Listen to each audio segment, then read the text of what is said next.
Well, our next guest is a friend of Hamish Harding, one of the crew members on the missing Titan submersible. Terry Virts is a former NASA astronaut and retired U.S. Air Force colonel. He joins us live from Houston this morning. Good morning to you, Colonel. Thank you for making the time with us. The last couple of days must have been very difficult for you as a friend of Hamish's. Can you tell me a little bit about what's been going through your mind this morning? Yes, it's been really tough. When I first heard that they had lost communication, I thought, well, that's okay. That's normal. You know, when you're at the Titanic, sometimes you lose comm. And then it became obvious that it was real. So at first, it was a big effort to get the rescue effort going and stay in communication with the family, do interviews like this, just a lot of busy activity.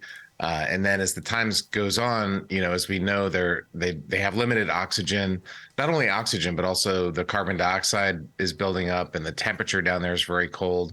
So we know that we're on a race against the clock. So it's become very somber. The good news is that we haven't had bad news. Mm-hmm. You know, they haven't found wreckage, they haven't found debris.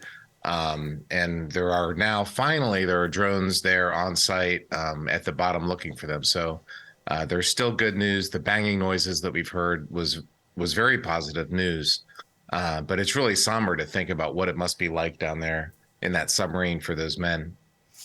Difficult indeed, but as you said, those submersibles on the ground now, that happened last hour with lights, with cameras, sending images up to the surface. So as you said, we have not heard any news yet, but we are waiting for it. You did receive a text message from your friend just before he left on the dive. What did that message say? Well, he texted me. We did a mission called One More Orbit a few years ago where we set a world record flying around the planet. And he sent a message to our crew that just said, diving to the Titanic shortly. It was an exclamation point. He was very excited about it. It said, weather permitting, the weather's been bad there, as I'm sure those in Newfoundland know. And that was it. It was pretty quick to the point. He was just about to get in the submarine to go down. So it was something he and the whole crew were very excited to do. It's realizing the dream of a lifetime to see this historic place. And so he was just excited. This is not the first big adventure for Hamish, not by far. He's been to space. He's also been on extensive diving trips, having reached the deepest underwater trenches 2 years ago. What can you tell us about his mindset on big trips like this? Yeah, like I said, we did this One More Orbit mission that, you know, we made a documentary about. But I think the way I've been describing Hamish, he's the quintessential British explorer. He's very much an Englishman. He is very outgoing, very friendly, very personable, has lots of friends. My phone has been ringing nonstop for 3 or 4 days from all of his friends around the world.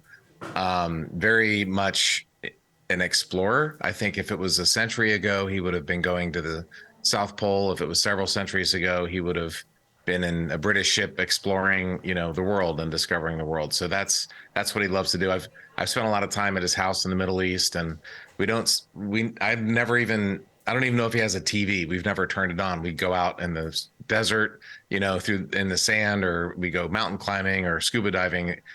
That's what he likes to do. He doesn't sit around and watch Netflix, that's for sure.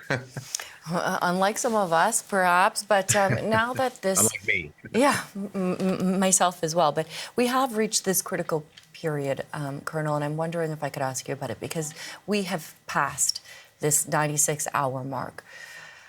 First of all, how do you feel knowing that we have passed that mark? It's terrible thinking of the conditions, because it's not nice. It's about 0 degrees Celsius on the outside, and therefore it's about 0 degrees Celsius on the inside of this small vessel. You know, oxygen, it doesn't just fall off a cliff and suddenly end. It's a slow ramp down. The good news is there's not a 96.0 hour hard deadline. These are humans, so it's very analog. There's a bell curve, and some people breathe oxygen and have a metabolic rate that's higher than others. And when your body temperature drops, your metabolic rate slows down. So that's good news. The other good news is that we've been hearing banging.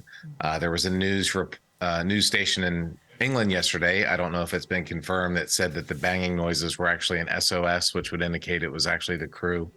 I haven't confirmed that, just been what's been reported. So again, the main good news is that we haven't heard any bad news, but the clock is ticking. There, we need to hear something in the next day or two. There's not a week of time here, so and everybody's aware of that. And I want to say thank you to Canada, by the way, for a lot of the rescue efforts are based out of here. Your Canadian Armed Forces have been helping. The American Navy and Coast Guard and Air Force, and the first vessel on site was a commercial vessel, an energy pipe laying vessel. I think they donated millions of dollars worth of equipment just out of the goodness of their heart. So thank you to all these men and women that are doing this amazing rescue operation. Colonel Virts, are you in touch with anyone on board those search and rescue missions and vessels? Hamish is a member of the Explorers Club, as am I. It's kind of a global network of people. The world's experts in submersibles are in the Explorers Club. Ironically, the Navy doesn't operate that deep. The Navy, operates from the surface to maybe 1,000 meters down. So where we're at, the world's experts are in this Explorers Club. So that network is in touch with folks on all the boats, and that's how I'm getting a lot of my news. The official U.S. Coast Guard press briefings are happening once per day, and they really haven't said anything yet. There's been not much information coming out. So most of my information has been coming through the Explorers Club.